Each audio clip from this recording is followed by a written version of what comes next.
Welcome to the first broadcast of Storytelling, Marketing, and the Pitch. Today, we want to do a deep dive into what it takes to win in business. So, I welcome you as we explore some innovative approaches that you should consider when you're in business and you want to be successful.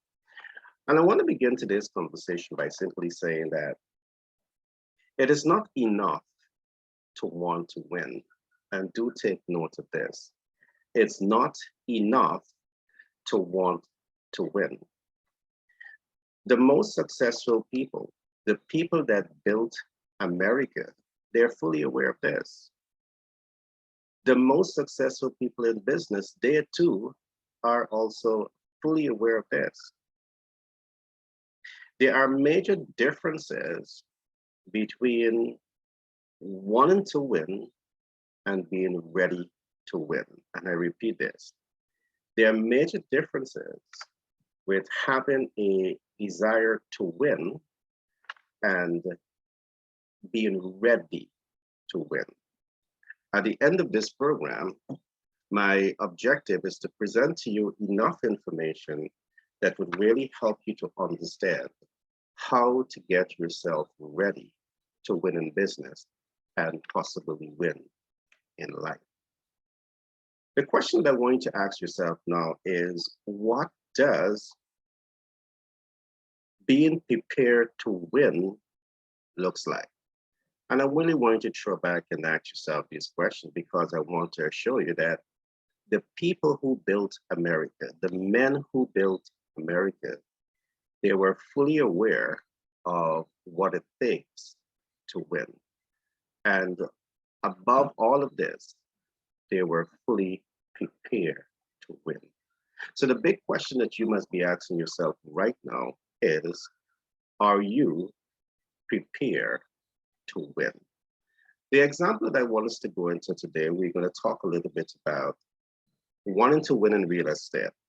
So I'm going to go through a couple of scenarios that you should consider when you are attempting to become an investor, perhaps a private equity investor in business, in real estate, or perhaps as an average person who wants to get your feet wet in business. I will go through some of the analysis here to ensure that you get a picture as to what it will take to win in this space. Now, this is an example that I'm going to be giving, and this example is relevant to every other area of business. The same principle applies. So just get your pens and papers ready, and we'll go into that shortly. Good. So today we are looking at the first episode of Storytelling, Marketing, and the Pitch. And this is how I want you to say it. The men who built America, the successful people in the world, they just didn't want to be successful. In the case of real estate investors who have become successful in their field, they just did not want to be successful. They were also prepared to be successful. But what does prepare to win in business and in life really looks like? Now let's take, for example, that you want to win in the space of real estate investment. The thing to do is not just to say, hey, I want to purchase a property and I want to make that property into an income property. Because there are many moving parts to real estate investment. And if you do not take the time, like the men who built America took to really understand how to play in this space and how to win in this space and to be fully prepared to win in this space, you can hurt yourself. And let me explain what I mean by the many moving parts to real estate investment. Now, of course, the financial institutions, whether you're going to commercial banks, private equity investors, FHA, they all have pre-qualification criteria.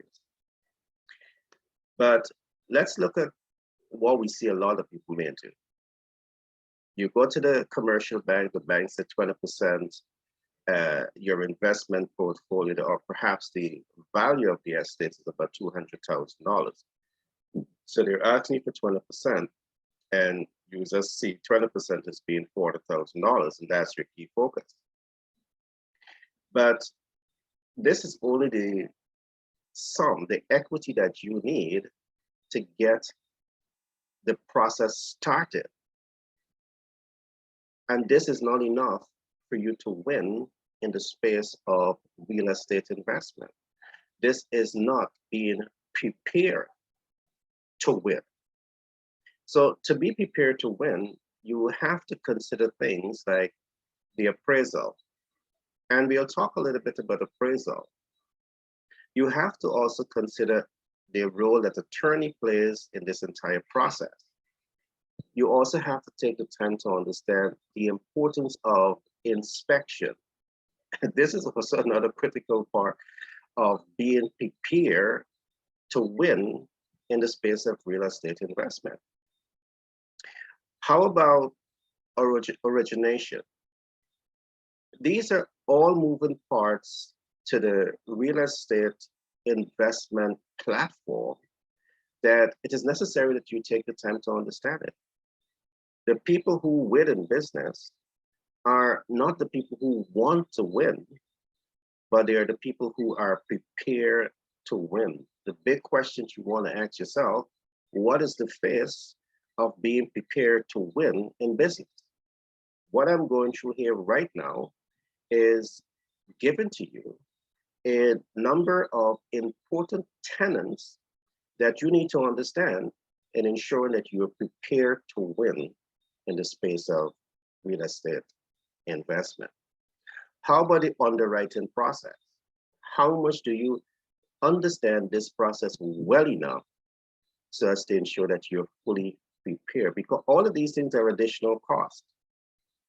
Beyond the 20% that you're going to be given if you're going to using the commercial banks, you need to have additional funds put aside for all the things that I've talked about: the appraisal fee, the attorney fee, the inspection fee, the origination fee, the underwriting fee, and how also about the title search.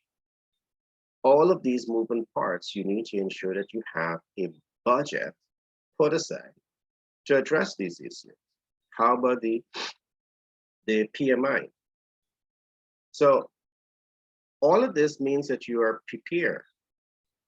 You're beyond just a desire to succeed as a real estate investor, but you're also prepared. And to be prepared, it means that you have the entire body of knowledge that is necessary that will enable you to make an informed and educated decision.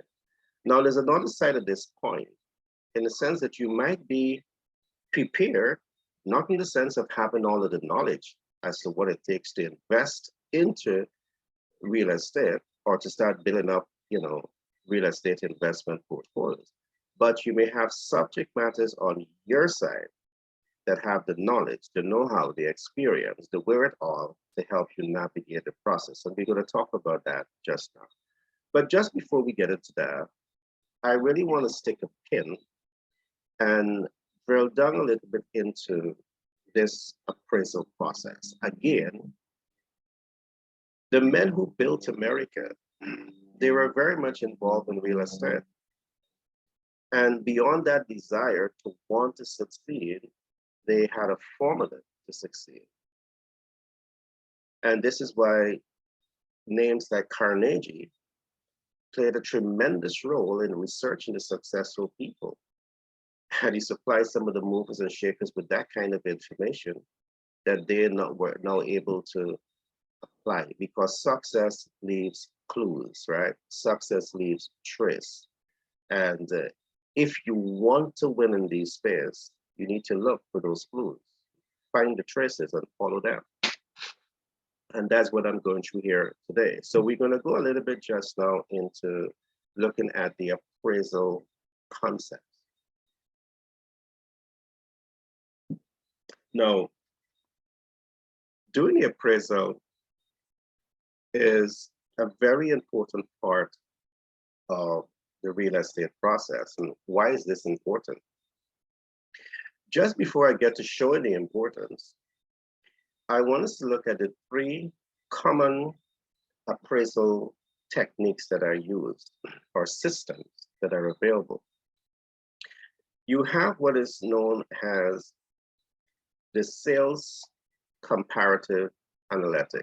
Let's call it that, the sales comparative analytics.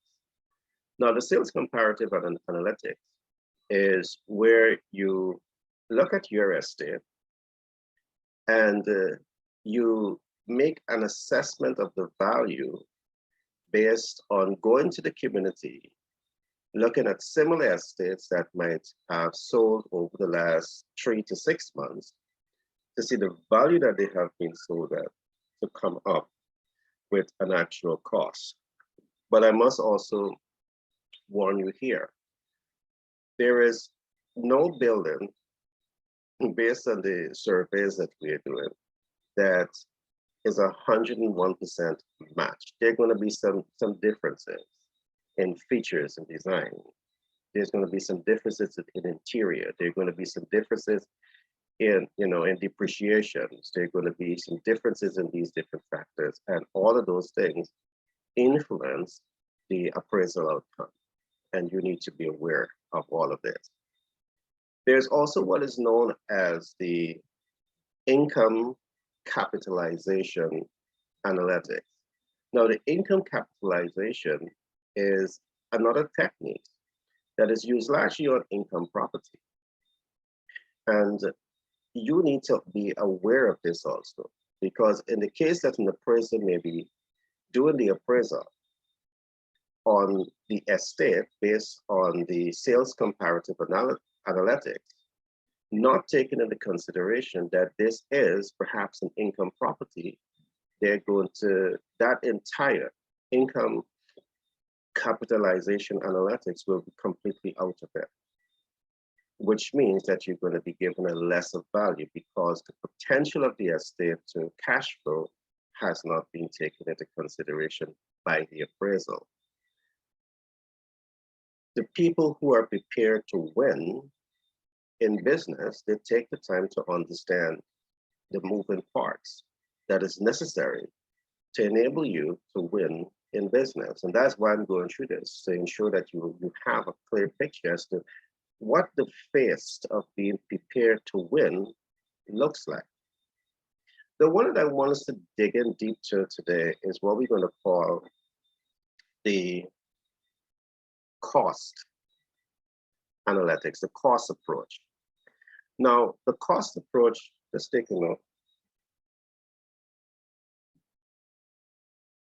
The cost approach gives representation to three important concepts. One, it looks at what we call the replacement cost. It looks at depreciation, and it looks at land value. And this is how it works. You come up with an overall cost as to what it's going to take based on market realities to replace this building as it is. With that, you're going to take into consideration depreciation and discount the depreciation from the overall value. Then you're going to get an assessment of the land value separate and add it to the cost less the depreciation of the estate, the replacement cost.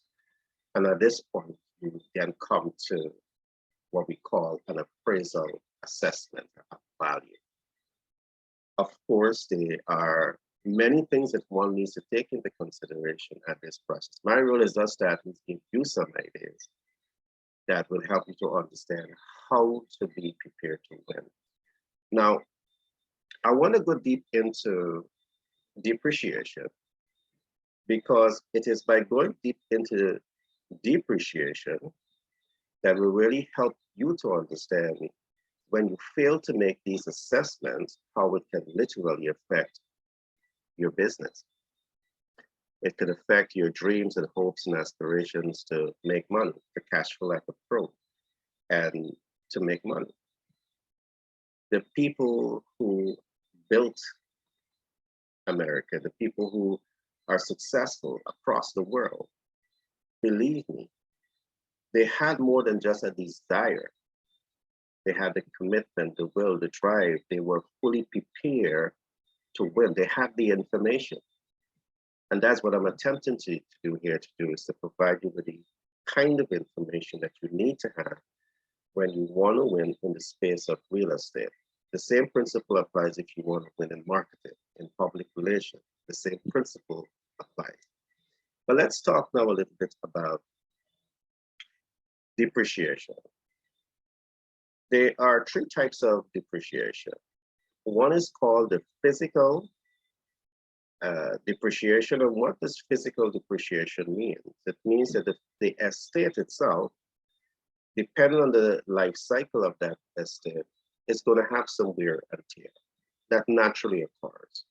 The heat or the cold climate can have these effects on the estate. So these are naturally occurring, things that affect the value of that estate. And you need to be aware of this. All right, the appraiser needs to, walk you through this process to ensure that you have the right information on depreciation that is taking place. So if you're a buyer or seller, you understand how to negotiate from both standpoints. Now, there's another element of depreciation that we call functional obsolescence. Now, what exactly is functional obsolescence? Now, just before I get into this, if you are a novice or someone now getting into the real estate space and you are buying real estate, and you did not see some of these physical depreciation, and you think you had a good deal, but you didn't see it at the point when you make the purchase, when you are now going to list this estate back for sale, those depreciation, depending on how visible they are, is going to affect the value of your estate. It's going to affect the profit margin and so much more. So that's why taking the time to understand this is so important. And if you recognize, we haven't talked about attorney fee, we haven't talked about inspection fee, we haven't talked about originator fee, we haven't talked about underwriting, we have just talked about the appraisal process. But it is necessary that you understand these moving parts if you're going to play in this space. All right. Now, what exactly is functional obsolescence? They are things attachment to the building, might be the heater, might be perhaps ceiling, but guess what? They're functional, but they're obsolescent, meaning that parts for the heater and boiler, they're not replaceable. So if something goes wrong, and you might have high occupancy, 10, 20, 30, 40 or more persons as occupants in that building, and something goes wrong with the heater in a cold climate, that spills disaster, tremendous disaster. And it also undermines your value proposition, because all of your tenants will be in shambles. But because your appraiser didn't, or you didn't know enough about this, you acquire the estate with what we call functional obsolescence. And to replace that process, it may not be just replacing the machine. Perhaps you might have to replace the entire setup through and through the building. Who knows? I'm just saying. And the cost of doing that, again, is deducted now that you have the building from your sales price. You can't sell it now for the anticipated gains that you would have had because you did not look at this. And this is why it's important to ensure that you have a certified appraiser that is working with you to move you and help you navigate through this entire process. And this again is what we're talking about. It's not enough to have a desire to win. It's equally important to be prepared to win. And to be prepared to win is to really take the time to understand the moving parts as to how to be successful, how to win. You're getting enough skin in the game of winning, and that's what you want to do. Okay, you don't want to leave the table unturned, the bed, neatly made. Ruffle the thing up, get all the information that you need to get. So you're making the best investment decision possible. Now, we're going to look at another depreciation that can affect the estate value. And this one is going to push you outside of the physical infrastructure of the estate, and it's going to push you now into what we call more the environmental, because there's a concept that we call economic obsolescence. Now, what exactly is economic obsolescence? Again, as a novice, as someone who's now trying to get your feet wet into real estate investment, these are things that you need to take the time to understand. So you either ensure that you have the right team around you that can help you navigate this process and ensure that you're making the best investment decision. And this is one of the reasons why I would normally say, you don't buy because it's cheap. You buy because it makes a whole lot of sense. A whole lot of sense. You want to make profit on the estate when you purchase, not when the asset appreciates. It may take quite some time for it to appreciate. All right. You don't want to buy to create forced appreciation and then perhaps leverage the equity from there. You want to win throughout the entire process, and to win throughout the entire process when you purchase, when you invest, enhance the quality of the estate, and cause forced appreciation. You want to win through this entire process. And this is what it means by being prepared to win. Not enough to have desire. Not enough. That's good. That's kudos to you. But it's more important to ensure that you're also taking the time to understand and to get yourself prepared, fully prepared to win in this space. Now, what exactly is economic obsolescence? Economic obsolescence may occur when there are certain changes that is taking place in your community. Now, let us take, for example, persons were trafficked in the community and for housing accommodation. Why? Because they were in a hospital. All right, so the hospital had a lot of, traveling nurses. Perhaps you had a university, so you had not only lecturers, professors, but also students from various parts of the country or perhaps the world that are coming to those particular locations to seek housing. And let us suppose that those institutions pulls out and you have real estate here, rent. What would happen here? It will undermine the entire investment portfolio.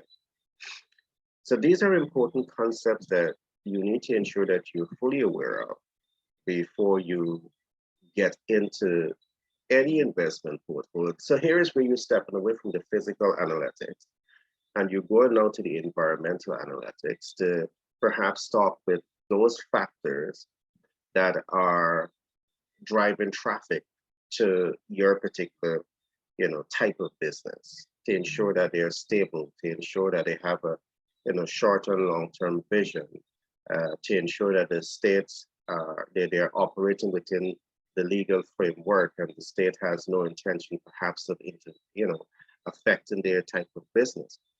All of these things are things to be considered. But some of the worst things that can happen is that these areas can be well built out in these ways, but guess what? You start to have some bad eggs coming in. You start to have increasing in robberies, and high crime starts to come into to those areas for whatever reason. These things do happen. And if you cannot find a practical solution to these things, there's issues here. It's going to affect the value of the estate. It's going to affect the estate's ability to cash flow. It's going to possibly affect you reaching your monthly financial obligation, and by extension, put the entire estate at risk. My point that I'm bringing to you here is that when you're getting into these spheres, it is necessary that you take the time. Again, the people who built the United States of America, the people who succeed in business, the people who win in business, they just didn't have a desire, all right? They ensured that they were fully prepared to win. My mission here, all right, is to ensure that we continue to provide you with the content of information and using light storytelling format, some marketing, and the pitch to ensure that you get the information. All right, so moving forward, you can make better business decision, better investment decision. And this is not investment advice. To get those investment advice, you would have to interface with us either at Global Capital Inc., 10X Branding and Marketing LLC out of New York. And I want to encourage you to visit our website, which is pitchdeck101.org, to learn more about what we are doing. I want to encourage you to like, subscribe, share this podcast, and within your community. Now, I'm about to be at the tail end of this program, and I want to talk about a couple of things. Because I'm fully aware that success is not automatic. To win in business or in life is not automatic. But I want to leave you with some nuggets for you to think about. I want to leave you with some nuggets for you to apply back into your business and back into your life. Now, one of the things that you really want to learn, apply, and master is what we call clearly defining the goals that you want to accomplish. All right, this is you having that desire. Clearly define what is it that you want to accomplish. My advice to you, think big. All right, think big. The formula that I'm going to give you now, success is not going to only depend on you. It's going to depend on the environment that you create, the enablers that you're able to leverage to help move your vision forward. So the first thing that I want you to consider is to become very clear about your expectations, what you want to accomplish. All right. And I want to hit home with this. It is necessary that you recognize that people never grow beyond their sense of self. In one of my books, I documented this. People never grow beyond their sense of self. Okay. So if you set small goals, you're likely not going to achieve anything beyond that goal. Now, again, if you set big goals, but you have a small mindset and you're doing everything perhaps all on your own, again, you still will not go as far as you want to go, because your success, your springboard to achieve more is going to be driven by your mindset. People never go beyond their sense of self. So that's one thing that I want you to get clear. The second thing that I want you to consider is build a strong value proposition. And it's necessary that you recognize that you wanting to win and you being prepared to win. It's not just about you having that desire to be successful. It's not just about you having that desire to get into real estate and just start the cash flow. You may be able to start your real estate investment portfolios. But if the VP again is not right, you have a challenge here. The reason I'm saying to you that you need to take the time, like the successful people do, to clearly define your value proposition is because from the get-go, you want to know how your intention to add value is going to achieve that desired result. So two things you're looking at here, how to add value and how to fix people's problems. So it means that the real estate spaces that you're creating, it must be fully aligned to the expectations of your target market. All right. If you're dealing with the middle class, the upper class, you want to ensure that how the aesthetics and the ambience is built out, exterior and interior, it appeals to those target market. You have to look at this, because failing to build your value proposition to achieve the highest degree of impact, again, this is going to compromise the entire vision. So ensure that you're clear about this. Get a mentor, get a coach, get the kind of support that can help you to make better decisions in these regards. The third concept that I want to talk about is to get a sponsor. Because in most cases, to move a vision forward, and I've seen this across the world, we're seeing many young persons, many persons that have great ideas, but then you don't have a sponsor. And now what a sponsors can be, a sponsor could be the mentor, the coach, the private equity investors that are coming alongside you and say, I have the confidence in you, I'm going to make it happen. Again, if you don't know how to get a sponsor, again, this is the reason why I want you to look at Pitch Deck, become a member of our community, and we would love to introduce you to key stakeholders that can help you move your vision forward. Now, with these three things, clear about your expectations, clear about your intention to add value or fix problems, having the right sponsor on your side, it can set the stage for you to significantly fast track your rate of success. Now, this formula I've given you is for those people who are more prepared for success. For the majority of persons, this formula may or may not work for you. The key is to be prepared. Be clear about what you want to accomplish. Be clear about how you add in value and fixing problems. Find the right sponsors and just prepare yourself for your breakthrough. With that being said, I come to the end of today's broadcast. This is the first episode of Stories, Marketing, and Pitch. And I'm just going to quickly recap some of the things that we talk about. Today, we talk about to succeed in business and in life is more than having a desire. And it's all about you being prepared to win. And we ask the question, what being prepared to win looks like. And I give an example by looking at real estate. To win in the space of real estate, an example, to win in any area of life, you need to understand the moving parts of what it would take to win. And some of the examples that we look at, you don't get into real estate investment and all you're thinking about is your 10 or 20% deposit.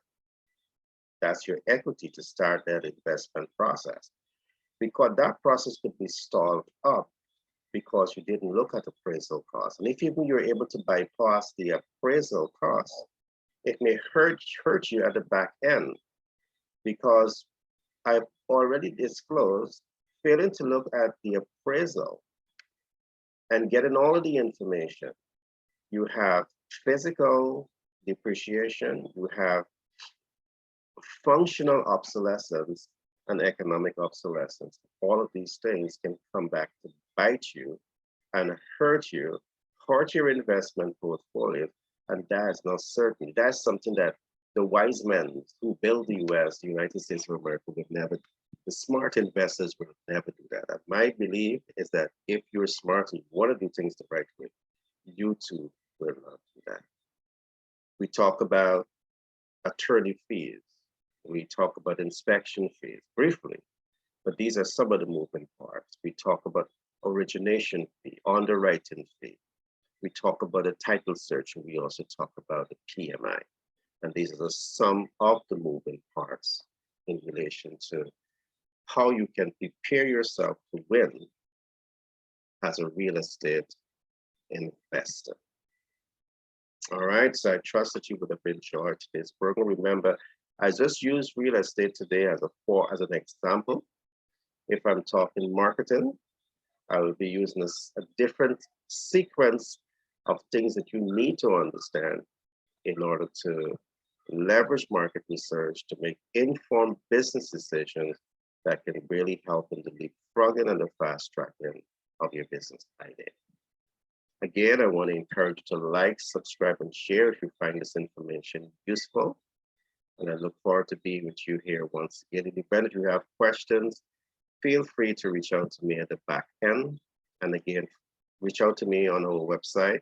Go to our contact page. You can send us an email. The website is pitchdeck101.org. My name is Gary Thompson. I'm a business development consultant by profession. I'm a humanitarian by nature, and I'm the self-published author for several books, including 10X Branding and Marketing Blueprint, The Psychology of Money and Impact, Marketing and Branding. Be blessed and see you soon.